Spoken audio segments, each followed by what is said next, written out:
So, what is up everybody? Welcome to another episode of RJ's Reviews. This one is partially unexpected because it kind of has to do with a bit of an issue that the Linux machine was having. So yeah, but it's also very interesting, and it also kind of covers one of the big things that is part of my channel, and that is audio equipment. So, if you don't know, if you're new to this channel, about 3 weeks ago, as you're watching this, I had either just finished or had uploaded the video on the series of me building a computer that I use to run Linux, because I'm a Mac user most of the time, which it's not really that good because I'm using an older Mac that's kind of showing its signs of age and other things. But I also wanted to get a Linux machine because, well, it's like I need something that is a bit more powerful. Also, I just had a machine lying around that had just been slowly dying, so I was like, you know what, I'll just rebuild it. But anyway, what came as a bit of a surprise to me is the fact that the motherboard doesn't actually have a sound card on it. Well, it technically does. It only works with a digital output. So I used this for the time being, this little cheap sound card. It's this little cheap USB sound card that I got with the mic that you're probably hearing this off of. So apparently this thing actually died on me not too long ago because Linux would just not recognize the output section, which is what I really needed out of this audio card. And I was getting started with getting some tapes digitized, so that's a bit of a thing when you have to do that. So yeah, I was like, well, I kind of wanted a mixing board there anyway, so I decided I would just get a bit of a mixing board, a small mixing board, probably smaller than this one right here, which is an absolutely wonderful mixer. I did a bit of a not too great review of this thing, and you know what? I was quite happy with this. The effects, just unbeatable as a mixer. But I've also was looking for... But anyway, so yeah, I ended up buying... But yeah, so I bought this mixer. It's the Pyle PMXU43BT. It's small enough to actually kind of fit my relatively low needs and demands for this kind of job. It's got a few features that I find also quite cool and also kind of necessary for my kind of work. Alright, so I was originally going to go with a 502 from Behringer because, again, it was literally like the smaller version of the mixer I had. It's like phone size. I kind of needed something that small, but, well, unfortunately, pricing was similar to the CPU I was originally going to go for on the PC itself, or as I like to call it, $200 when it normally costs $50. So I was like, alright, time to compromise, and I went through a small list that I had from before I got the Behringer that I was going to review, a mixer that was like, it fits my needs, it advertises itself to me very well. So yeah, let's just take a bit of a good look at this, and yeah. Alright, so I decided to take a bit of a look at this thing a bit before I actually got it unboxed officially on the channel. One thing of note, I am not really unfamiliar with this brand. In fact, I actually have another mixer from them, but it's like a small DJ mixer that it doesn't really do the best of the job anymore.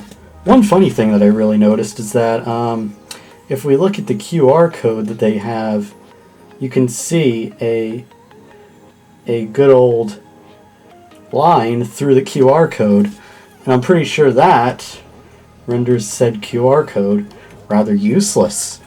So this is like the registration card. It's not really the most important. You got a manual.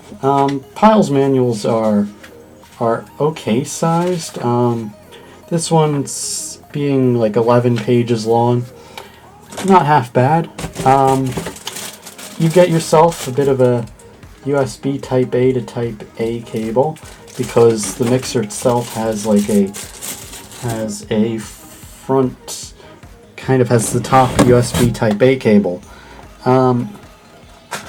In here you have your power brick, which you're going to need because it uses a somewhat custom power supply design thing. 2 wires carry like 15 volts. One of them is actually negative 15 volts, and one is 48 volts. I guess for the mic preamps, because the mic preamps run at 48 volts, but usually a lot of mixers get by with using power bricks and actually managing to do 48 volts. Also, this brick has a little LED down here to tell you if you've plugged it in or not. You know, check if there's 120 volt on the thing. They do provide a bit of a pinout on the bottom, so that's cool. I know it wasn't designed by them, far from it. And then the mixer itself, a little bit of a bag, and here it is. So yeah, let's just take a bit of a closer look at it. Okay, let's just first do a bit of a thing with the little bubble wrap stuff that's over it.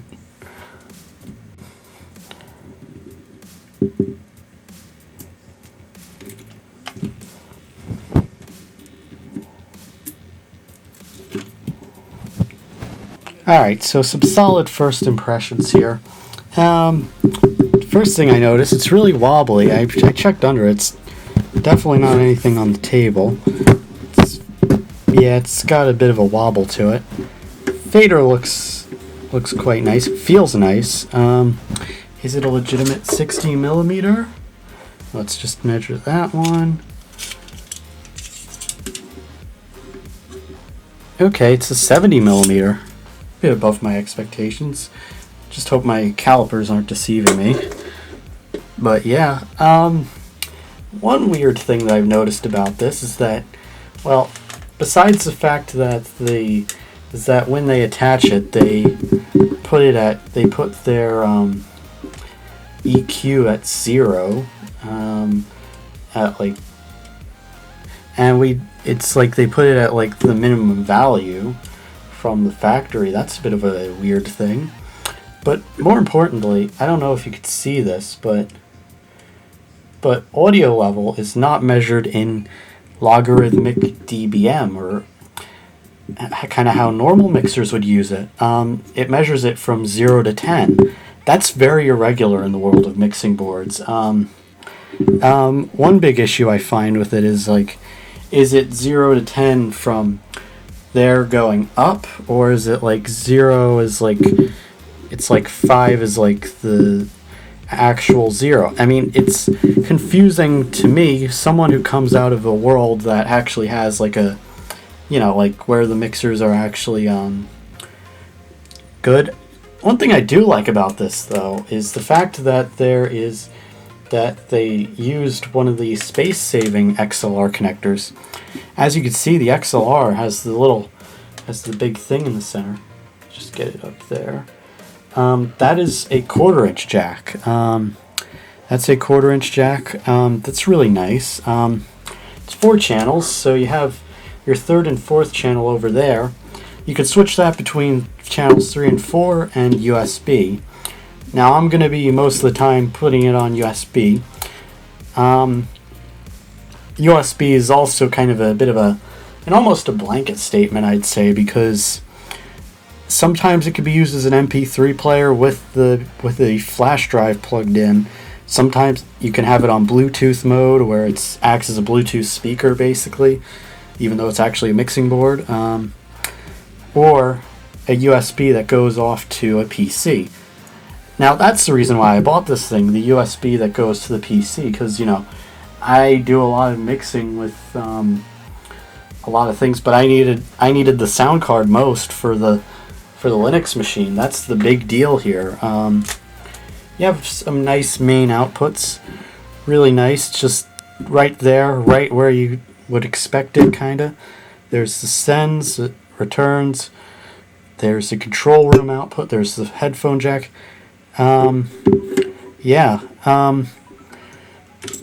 So yeah, it's got some really nice preamp designs, because it's got something pretty thoughtful in my opinion, where it's like you can have 48 volt applied to each channel. That's one thing the Behringer doesn't have that's really cool on this. Also, there's a pad option where you can attenuate it by 26 decibels actually, so it's like that. One big issue that I'm kind of having is that one big issue that I have here is that the bar graph here is like -10 to +6, which I'm assuming is clipping. It's kind of uncommon to do that. It's like it just kind of makes it not really that useful. It has like a high threshold to where you get on it. You know, it's like just at least have a bit more resolution. Like make it like instead of -10, maybe something like -60. I don't know, but yeah, it does the job. You have the effect sends, because it has a full send and return on the effects actually. That's a really good feature about this thing. Yeah, it does not have a panning knob though. It only has a gain knob for each channel, which is a bit cool but weird. I've never really seen that on a mixer. You got your 3 EQ knobs,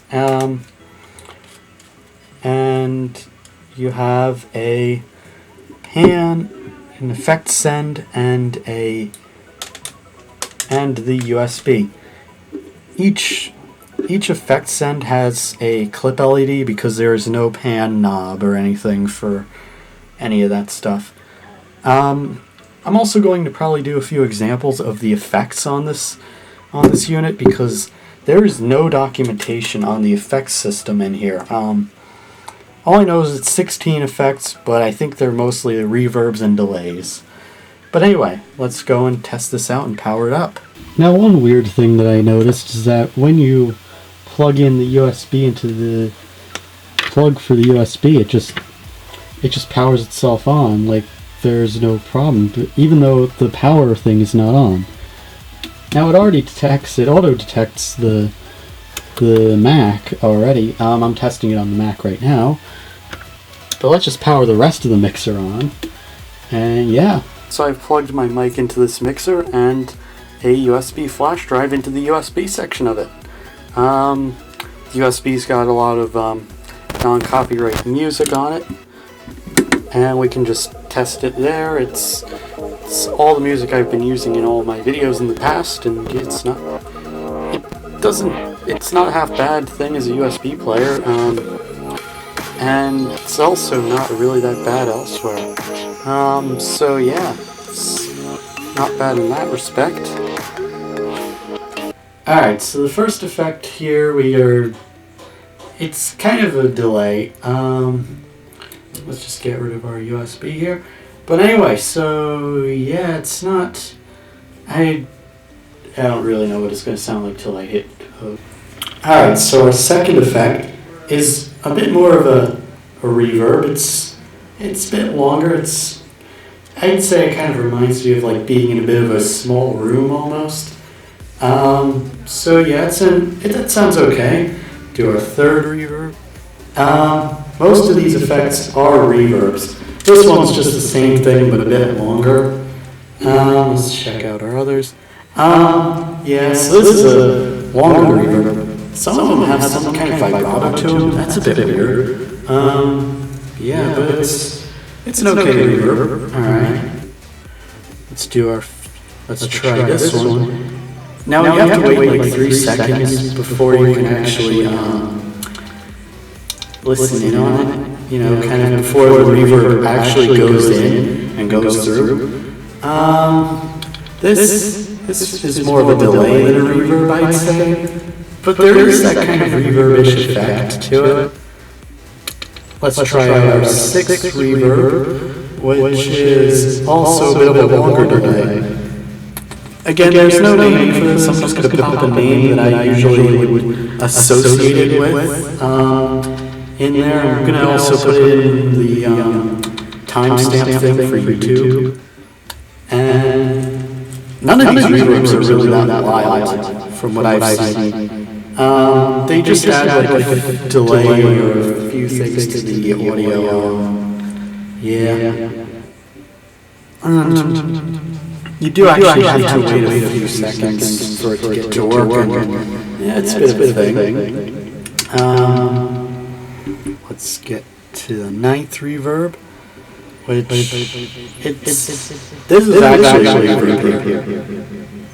Even though it's actually kind of a delay. I don't know. Reverb or delay. I guess YouTube shut down the pulse thing. Right? And this is like a it's like a delay thing. Yeah, it's like how much reverb. It has like the effects unit. It's all delays, but then there's a reverb. Then there's the reverb knob at the bottom. I would have been more happier if this were more of a parameter effect knob.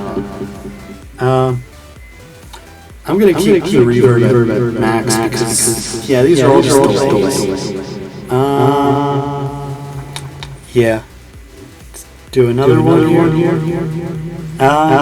This is a longer. This is a longer. This is just a longer. What can I say? It's a longer delay. I'm gonna So it's like it's a delay.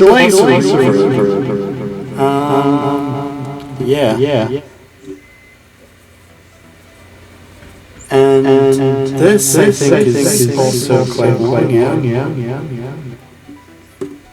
And let's see. Yeah, this is you almost can't hear me with this delay. And then finally our 16th delay here. I think they relegated the delays to some kind of to the 7-segment display because delays they require a bit more of processing to handle because you need a bunch of RAM to sample the audio first and then purge all those samples that are like a second or something ahead or so or such. But the reverb, it's also added there. It's a bit of a weird thing, but you know what? It kind of gives a bit of an interesting twist to it. And let's just get to the part that we've all been kind of waiting for here. Right, so curiosity did get the best of me here, though. And it did make me want to take a good old look inside of it. See what makes this thing tick. Especially the effects unit. That's going to be very interesting. But it's very simple to take a look inside of. There's 3 things to remove: the plastic side, and that's per side, and then there's little 4 things at the bottom. So let's get that done.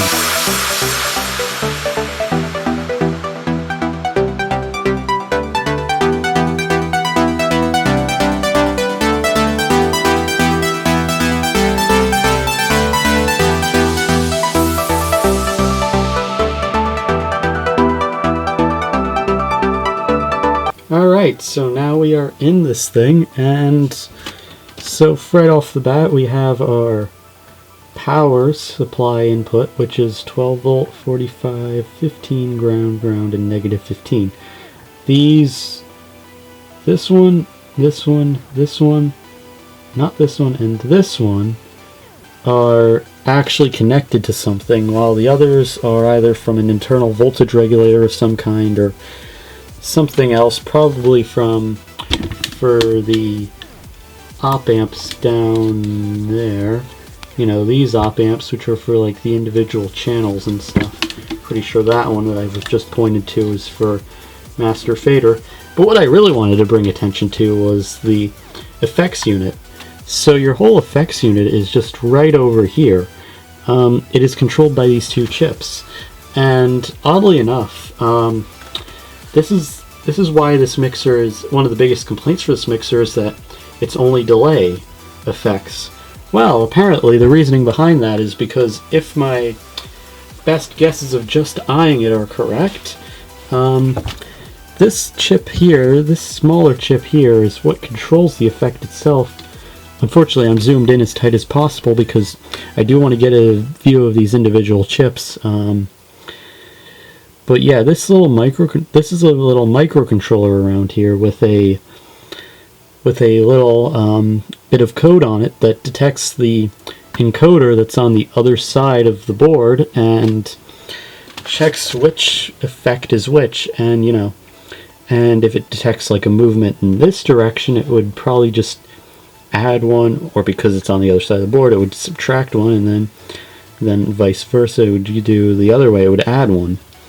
And then this is the actual DSP that they talk about. It may have some kind of digital connection with it, because as far as I've noticed, there is an actual microcontroller in this chip, and it's only able to do delays. It only has enough RAM to handle, I'd say by general assumption, only about like 1 second's worth of sampling to handle such a big delay, because it has like around 48 kilobytes of RAM in it, which if it's a 32-bit microcontroller recording 16-bit stereo, it would be 1 bit per sample, So assuming that it's at a sample rate of 48 kilohertz, it would probably be 1 second's worth can fill up that entire bit of RAM. But yeah, that's what handles the effect. That's the entire delay unit. That's all the effects that this mixer can handle. More importantly, how it does the USB and Bluetooth integration, if I can get my lighting in on it, and bright enough so you can see it. And I can't really get it because there's a lot of things and shadows in the way. Our entire USB integration, if I can just get it down like that, is controlled by this one chip here, which is a microcontroller that has been used in a lot of mixers before. It is a dev board from another mixer. That's what I meant by off the shelf on these things. There's a lot of off the shelf parts. You got the big cap, which I believe is for the line input, because it does have one, because it's a sound card, so it has to have some kind of line input from the rest of the mixer. There's the power line, probably one of the channels for the input. Let me just get it down on there so you can actually see it. So yeah, and then there's your output signal. Up there is the channel 3 and 4 versus USB selector, and if we take a good old look down here, right back there, you can actually see our Bluetooth antenna. Good enough for the task. Right down this segment of the board is all your transport controls for the flash drive and selecting the modes and other things, as well as if you press the volume up and volume down buttons when in sound card mode, it will actually change the volume that the PC is outputting at. I'm not going to bother looking at the other side of this board because pretty self-explanatory. They just have the LEDs. Probably the only thing that would be actually of value shown would probably be the controller for the LEDs, but we don't really. But I pretty much know which chip they might have used for it. And yeah, and down here is all of the other stuff, like the filtration circuits for the EQ and all of the op amps and stuff. There's no real sight of a 48 volt phantom transformer. It does actually output 48 volts. I did check with the multimeter. In fact, you will see that clip later. It may be because it's just only current limiting the input from this 48 from the aforementioned 48 volt in, or that is on there from that pin, and it's just using a resistor to make sure it's a current that's safe for these mics, so it then reduces itself to something that these mics would have a good time with, you know. But yeah, that's inside of this thing. All in all, not half bad. It's a bit off the shelf, but you know what? Acceptable by any means. I mean, at least the metal here is actual metal. But yeah. Well, I did plug in the multimeter. Clearly it does have an actual thing on it for this kind of stuff, apparently. It does the thing. That's a bit weird. We don't even have power plugged into it. It's not even on. It does actually have some kind of internal preamp. That's surprising. Otherwise, unfortunately, despite my love of these XLR connectors that also have the 1/4 inch on them, it does come to become a bit of a problem when working with multimeters, because as you could see, I had to plug it in to get it's hard to kind of get the probes in there to do the test on them, but otherwise it's a good design. And let's just plug it in, see if it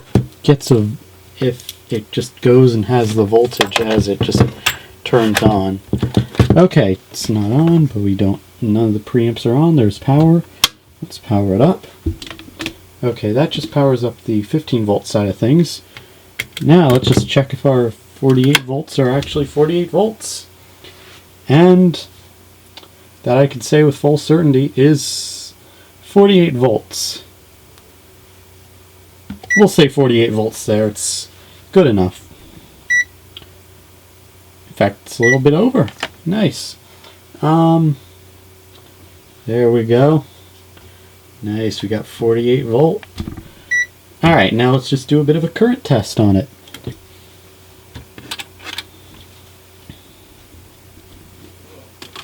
Alright, so some time has passed since the last scene, so yeah, I actually managed to get the mixer plugged in, and it works great with the Linux and all the good stuff. I tried a bit of recording on it, but yeah. But anyway, so that's going to end it for today's video. If you like what you saw and knew it wasn't the most of content, yeah, please leave a like and subscribe, and bye.